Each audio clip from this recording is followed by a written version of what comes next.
Hello दोस्तों, मैं सुशील कुमार राठौर आपको इसके राठौर चैनल में स्वागत है। दोस्तों, आज मैं आपको क्लास 9th के दोस्तों एनसीईआरटी, हाँ दोस्तों, क्लास 9th की क्या है एनसीईआरटी मैथ, जो मैं आपको बताने वाला हूँ। क्या है दोस्तों? Class 9th। क्या है दोस्तों? क्लास 9th के एनसीईआरटी मैथ। हाँ दोस्तों, एनसीईआरटी मैथ जो है मैं आपको बताने वाला हूँ। जो दोस्तों है क्या एक्सरसाइज आपको हम बताने वाला हूँ। यहाँ पर देख लीजिए प्रश्नावली 1.2 और 1.2 मैं आपको बहुत ही बारीकी तरीका से बताने वाला हूँ। तो आप इस वीडियो में शुरू से अंत तक बने रहें ताकि आपको जो है मैथ समझ में आ सके। अन्यथा दोस्तों, आप अगर बारीकी से अगर नहीं दिखिएगा मैथ को तो कन्फर्म है कि आप भूल जाइएगा। तो इसीलिए आप एक एक करके बारीकी से प्रत्येक मैथ को देखिएगा ताकि आपको समझ में आए। तो चलिए देखते हैं हम लोग यहाँ पर इसका पहला प्रश्न क्या कर रहा है। तो देखिए यहाँ पर दिया गया है दोस्तों, पहला प्रश्न आपको दिया गया है। यहाँ पर देखिएगा, नीचे दिए गए कथन सत्य है या असत्य, कारण के साथ अपने उत्तर दीजिए। तो दोस्तों यहाँ पर इसका कारण भी देना है और उत्तर भी लिखना है। तो जैसे कह रहा है पहला प्रश्न यहाँ पर देखिएगा दे रहा है, प्रत्येक अपरिमेय संख्या, क्या है, प्रत्येक अपरिमेय संख्या एक वास्तविक संख्या होती है या नहीं होती है, ये आपको बताना है। तो दोस्तों इसका राइट आंसर आपका क्या होगा? ये जो कथन है ना, ये सत्य है। क्या है? सत्य है। तो इसमें आप क्या लिखिएगा? केवल लिखना है आपको एक का फर्स्ट जो है इसको आंसर लिखना है आपको। क्या? तो लिखना है सत्य है। तो सत्य है तो कैसे सत्य है ये आपको बताना है कि कैसे सत्य होगा। तो आप लिखिएगा यहां पर, क्योंकि ये जो तो आपको देना होगा, क्योंकि यह सत्य है, क्योंकि अपरिमेय संख्या, क्या है, अपरिमेय संख्या, क्या है दोस्तों, अपरिमेय संख्या वास्तविक जो है आपको वास्तविक संख्या, क्या है दोस्तों, वास्तविक संख्या, अपरिमेय संख्या और वास्तविक संख्या का सदस्य, क्या है दोस्तों, का सदस्य, का सदस्य जो है आपका इसका अपरिमेय संख्या और वास्तविक संख्या का सदस्य जो है यह आपका होगा। तो यहां पर लिखना है सदस्य है।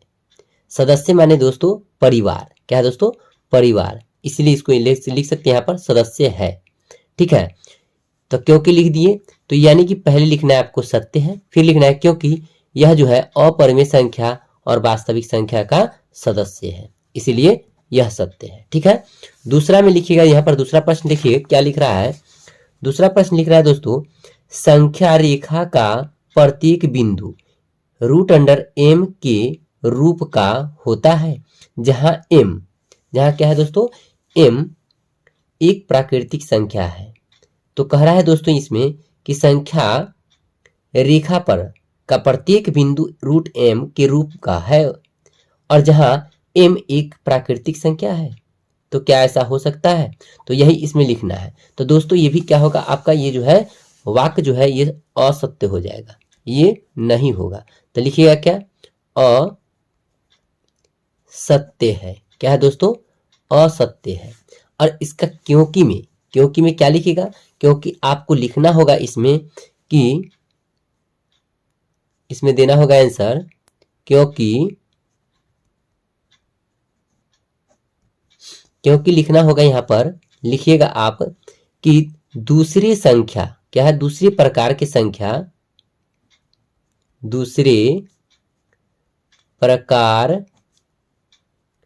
की संख्या, दूसरे प्रकार की संख्या जो है दोस्तों, दूसरे प्रकार की संख्या भी संख्या रेखा पर होती है। क्या है, क्योंकि दूसरे प्रकार के संख्या भी संख्या रेखा पर होती है। तो दोस्तों ये से आपको क्या पता चलता है कि यह वर्ड जो है असत्य है, क्योंकि केवल रूट वर्ग यानी कि केवल अपरिमेय संख्या ही नहीं, दूसरा भी संख्या को दोस्तों हम क्या कर सकते हैं, तो संख्या रेखा पर दर्शा सकते हैं। इसीलिए यह क्या है, जो कथन जो है दूसरा नंबर असत्य हो गया। ठीक है, अब चलिए तीसरा नंबर प्रश्न क्या कह रहा है ये आप देख लीजिए। तीसरा क्या कह रहा है, तो तीसरा क्या कह रहा है, यहाँ पर ध्यान दीजिएगा। देखिएगा, कह रहा है कि प्रत्येक वास्तविक संख्या एक अपरिमेय संख्या है। इसमें तो क्वेश्चन ध्यान दीजिएगा, प्रत्येक वास्तविक संख्या एक अपरिमेय संख्या होती है। तो दोस्तों इसका भी आंसर जो होगा आपका असत्य हो जाएगा। क्या होगा, असत्य। तो लिखिएगा असत्य है। क्या है, असत्य है। ठीक है, इसका आंसर क्या होगा आपका, असत्य। और क्यों हुआ, तो ये आप लिखिएगा क्योंकि, ठीक है, क्योंकि दोस्तों यहां पर दिया गया है कि परिमेय संख्या, क्या है, परिमेय संख्या जो वास्तविक, परिमेय संख्या जो वास्तविक संख्या है। क्या है दोस्तों, संख्या है, और अपरिमेय संख्या, अपरिमेय संख्या से भिन्न है। तो इसमें केवल दोस्तों आपको जो है एक नंबर क्वेश्चन में केवल लिखावट लिखना है। ठीक है, कुछ बनाने वाला चीजें है नहीं जो मैं आपको मैथ बनाए, क्योंकि असत्य और सत्य कहने का जो विपर्य जो बता रहा है इसमें केवल लिखना होता है। और क्योंकि दोस्तों तो इसमें कारण भी लिखना था, इसलिए आप ये कारण में नोट कर सकते हैं। ठीक है, अब चलिए दूसरा नंबर प्रश्न देखिए। यहां पर दूसरा नंबर प्रश्न कह रहा है दोस्तों, दिया गया है, क्या सभी धनात्मक पूर्णांकों के, क्या है दोस्तों, सभी धनात्मक पूर्णांकों के वर्गमूल अपरिमेय होते हैं? यदि नहीं तो एक ऐसी संख्या के वर्गमूल का उदाहरण दीजिए जो क्या हो दोस्तों, जो एक परिमेय संख्या हो। तो यानी कि कह रहा है उदाहरण देने के लिए, तो इसके लिए दोस्तों आपको लिखना होगा। ठीक है, जो यानी कि जो क्वेश्चन कहा है कि क्या सभी धनात्मक पूर्णांक के वर्गमूल अपरिमेय होता है, तो दोस्तों इसके लिए तो नहीं जवाब है। क्या है, नहीं, क्योंकि यह होने वाला नहीं है।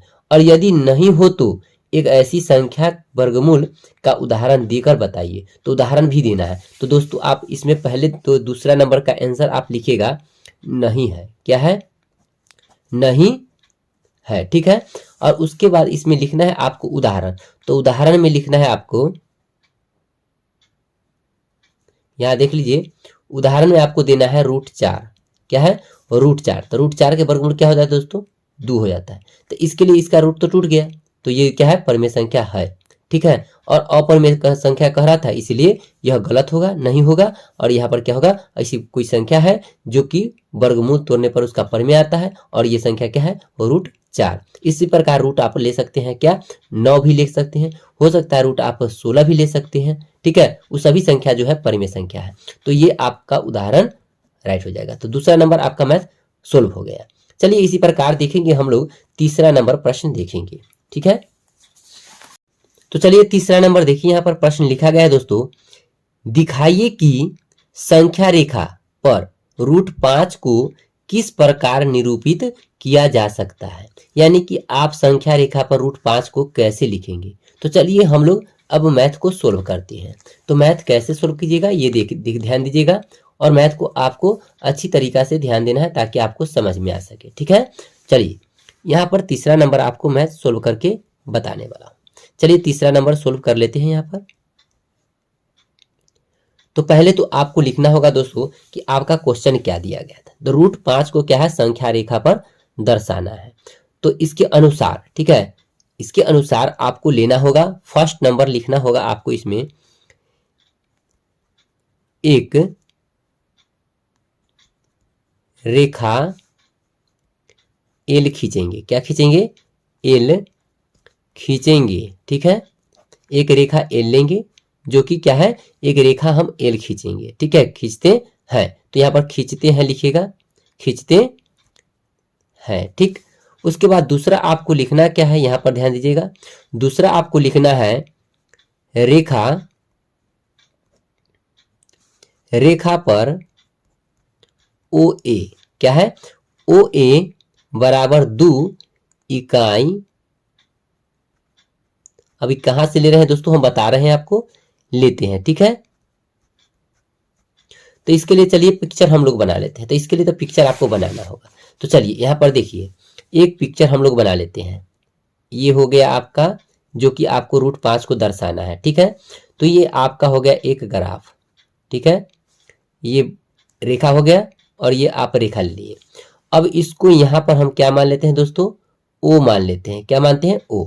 और यहां पर जो है हम मान लेते हैं ए, ठीक है। तो इसके और इसके बीच जो कह रहा था दोस्तों, ए और ओ और ए के बीच कितना है दूरी, 2 इकाई। तो यहां पर लिख देते हैं 2 इकाई, ठीक है, 2 इकाई लिख दिए। ये आपका हो गया ग्राफ जो तैयारी हो रहा है, जो आपको √5 को दर्शाना है, ठीक है। अब यहां पर क्या करना है, ए पर एक लंब लेना है, ठीक है। एक पर एक लंब लेना है ए बिंदु पर, और ये जो होना चाहिए 1 इकाई का होना चाहिए। कितना का होना चाहिए, 1 इकाई, ठीक है। 1 इकाई का होना चाहिए, ऊंचाई जो है 1 इकाई होना चाहिए, ठीक। अब इसको आपको करना क्या है, तो बस अब यहां पर देखिए, ये जो मिल गया रेखा 1 इकाई के, अब इसको क्या करना है, ओ से मिला देना है, ठीक है। ओ से मिला देना है और इसका नाम दे देना है क्या, बी। नाम क्या रख दिए, बी। अब गौर से ध्यान दीजिएगा दोस्तों, ये जो है आपको क्या करना है कि अब ये जो कटान बिंदु है, तो ये कभी ये जो है यहां से जो मिला, यहां से मिल रहा है, तो अब इसको क्या करेंगे, यहां से चाप लेंगे और एक चाप जो है इस प्रकार काट देंगे, ठीक है। इस प्रकार कटेगा चाप। जब इस प्रकार कटेगा यहां पर, तो ये आपका बनाएगा दोस्तों सी बिंदु। क्या बनेगा, सी। तो चाप जैसे ही काटिएगा तो आपका सी बिंदु बनेगा, और यही जो रेखा होगा ये आपका √5 पर कटेगा। कितना पर कटेगा दोस्तों, √5 पर। क्योंकि आप √5 का वर्गमूल तोड़ते हैं तो कितना आता है दोस्तों, आप अगर तोड़ दिएगा √5 का वर्गमूल, ठीक है, √5 का वर्गमूल तोड़िएगा तो कितना आएगा, 2 दूना के 4, और यहाँ पर आ जाएगा दोस्तों घट के कितना, 1 आ जाएगा। ये 4 आ जाएगा यहाँ पर दोस्तों जोड़ के, और जब आगे आप बढ़ाइएगा तो ये 2.5 कुछ के करीब आएगा ऊपर, ठीक है। 1.5 लगभग में चला जाएगा, तो 2.5 यानी कि 2.5। तो यहाँ से दोस्तों जो है दूरी आपको ओ से लेकर ए तक की दूरी क्या है, 2 सेंटीमीटर है। तो यहाँ से इसकी कितना होगी, तो यही होगा आपका 2.5 सेंटी, क्या है, 2.5 सेंटीमीटर। यानी कि आपको ये इतना जो है निकल गया। तो ये √5 आपका जो है ग्राफ दर्शाता है, √5 का ग्राफ। तो इस प्रकार आपको यहाँ पर भी लिख सकते हैं √5, ठीक है। और ये आपका ग्राफ तैयार हो गया। अब लिखना क्या है, ये देखिए यहाँ पर तीसरा नंबर आपको लिखना होगा। यहाँ पर ध्यान दीजिएगा, तीसरा नंबर जवाब देना होगा आपको।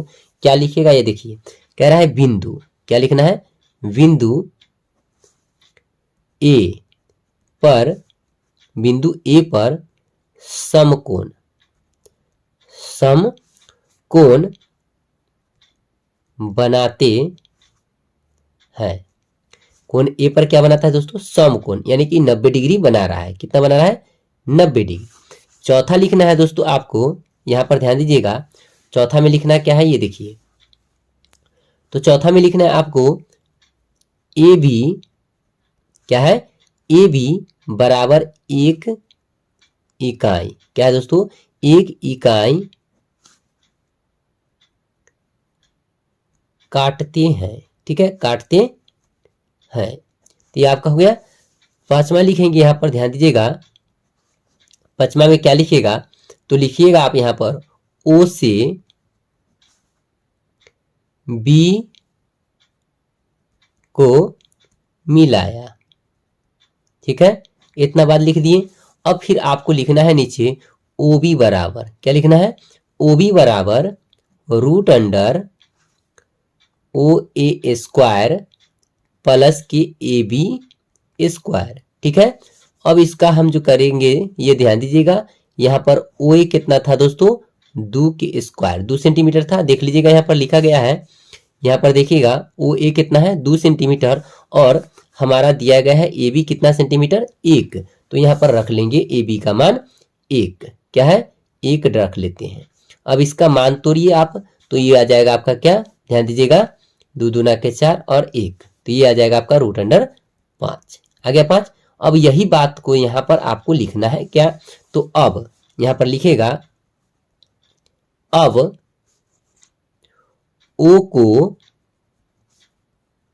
केंद्र, क्या है दोस्तों, ओ को केंद्र मानकर, केंद्र मानकर, ओ को केंद्र मानकर क्या करना है दोस्तों, ओबी, ओबी त्रिज्या, क्या है दोस्तों, ओबी त्रिज्या, ओबी त्रिज्या का एक वृत्त, ओबी त्रिज्या का एक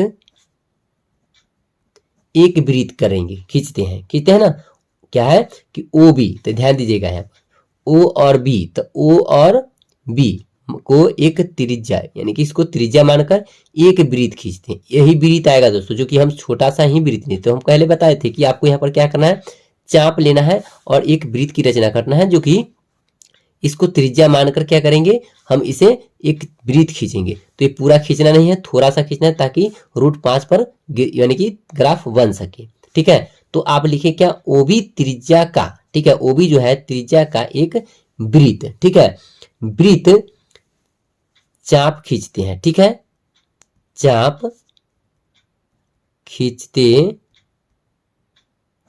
हैं, ठीक है, ये हो जाएगा आपका खींचते हैं। और फिर अब लिखिएगा आप कि जो संख्या, जो क्या है, जो संख्या रेखा को, जो संख्या रेखा को, जो संख्या रेखा को बिंदु सी पर काटती है, ठीक है, ये इतना हो गया आपको। तो सी पर काटती है, तो लिख देंगे यहां पर दोस्तों, यही बिंदु √5 को निरूपित, क्या है दोस्तों, निरूपित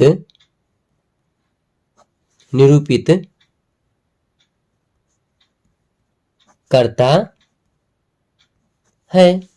इतना आपको 3 क्वेश्चन नंबर जो 3 है इसमें आपको लिखना होगा। तो 3 नंबर क्वेश्चन में इतना लिखिएगा, तब जाके आपको नंबर मिलेगा। तो दोस्तों, और चौथा प्रश्न जो है ये आपको पढ़ना जरूरी नहीं है, ठीक है, 3 ही प्रश्न इसमें पढ़ना है, और सबसे इंपॉर्टेंट ये 3 ही आपका रखता है। तो दोस्तों, ये वीडियो आपको कैसा लगा, अगर अच्छा लगा हो, या दोस्तों मेरे चैनल पे नए हो तो मेरे चैनल को सब्सक्राइब, वीडियो को लाइक और अपने दोस्तों में शेयर करें। तो फिर मिलते हैं नेक्स्ट वीडियो में। थैंक्स।